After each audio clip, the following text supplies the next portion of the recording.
Welcome to Journaling with Nature, the podcast for those who want to turn curiosity into wonder, a pencil sketch into a rabbit hole of discovery, a moment of stillness into a life full of joy. I'm your host, Bethan Burton. Let's open the pages of our nature journals and explore this world together. Hello, this is episode 174.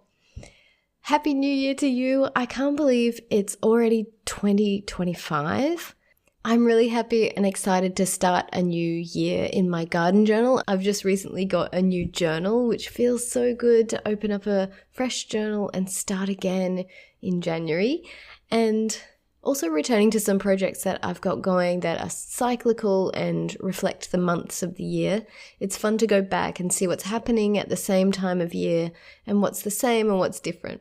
This time of the year is quite quiet in the garden here in subtropical Brisbane because it's summertime, and summertime is our quiet time of year for the garden. It's so hot, there's lots of garden pests, and they kind of decimate anything that you plant. But it's also really wet, and this makes certain things grow wildly. I've got a Madagascar bean plant, which I was going to pull out, but then I heard that you can actually leave them in and they're perennial. They'll grow a new crop next year. So I left this Madagascar bean plant in the ground and it's absolutely exploded with growth and it's covering the fence around the garden. And I've got other things growing wild too. I've got a choco vine that's taken off so much that it's climbed the fence and into the jacaranda tree. It's actually weaving its way up really high in the jacaranda tree. There's no way to get the chocos down, but it's fun to watch it growing up so high. And I'm wondering about you and the start of your year. Do you have some nature journal projects that you hope to develop this year? Something you want to achieve in your nature journaling practice or something to build on? Or do you just plan to see where it takes you? It feels really lovely to be here with you again on the podcast. I've missed doing the podcast these last few weeks. Things have been extremely busy and overwhelming. You might know that a couple of months ago, my son had a compound fracture and then he developed osteomyelitis, which is a very serious bone infection.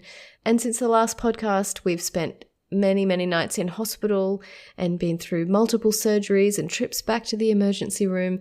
It's been a lot and there's still a way to go yet, but I feel like he's passed most of the difficult stages of it all. And I'm really looking forward to getting back into a rhythm with the podcast and being more present and here with you.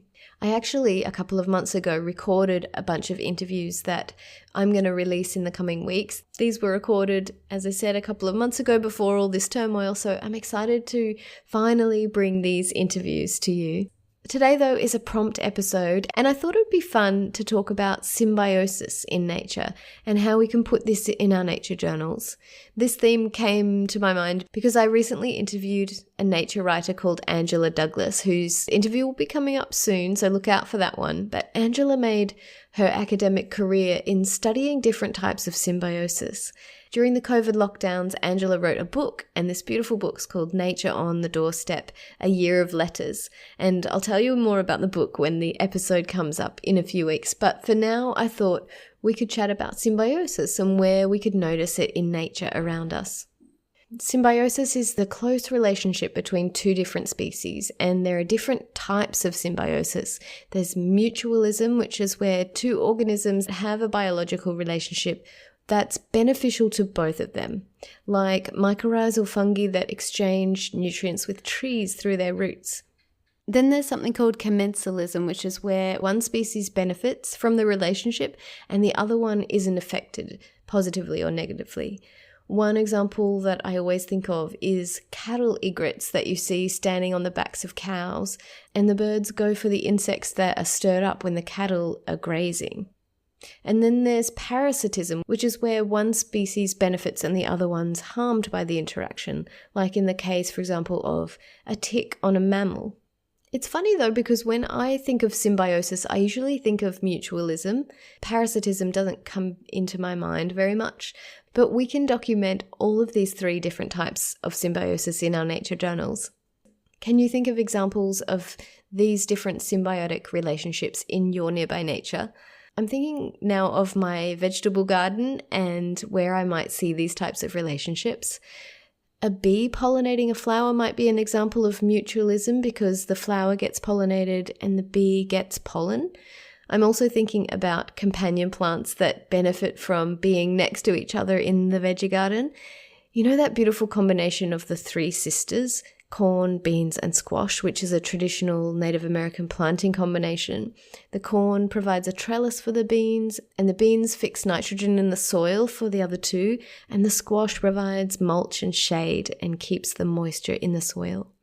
For commensalism, I'm not sure in the garden, but maybe an example is a frog using a leaf for shelter and camouflage. The frog benefits, but the plant isn't harmed. My dad made a native garden in the back of our place, and one year there were just so many tiny little frogs hiding in amongst the foliage. That's why it came to my mind, and it was so beautiful and amazing. And the third type of symbiosis is where one organism is harmed by its relationship with the other. Parasitism in the veggie garden, the first thing that comes to my mind is when I found a caterpillar, and when I looked closely, it had all these little green bumps on its back, and I watched them with a magnifying tool really closely over the next few weeks, and they grew and changed and slowly killed the host and then turned into a type of fly. And it was super weird and creepy, but also so interesting. I think my heart prefers the mutualism examples of symbiosis, the bees and the butterflies pollinating the flowers. That's much nicer. So to start off this year of nature journaling prompts together, I'd love to hear about examples of symbiosis that you see in your nearby nature and how you might capture these in your nature journal. As always, you can leave a comment below this episode on the Journaling with Nature website. I love seeing your messages there. And also, I want to say that I know I've gotten off track with the podcast and I've not been able to keep up the weekly rhythm lately with all that's been going on. But today is the first Monday of the year, and I'm planning to get back to the regular rhythm of putting out a podcast each Monday, alternating prompts and interviews, and make it my commitment to you and to my guests, of course, and especially to the Patreon supporters who generously make the podcast sustainable with their support. So commit to and stick to this weekly rhythm as best that I can. I thought recently about how I normally sign off the podcast saying, see you next week, and how I've gotten so out of the rhythm lately that maybe I should change it to see you next time. But no, I'm going to get back into the swing of it starting now. So I'm very happy to say thanks so much for listening. See you next week.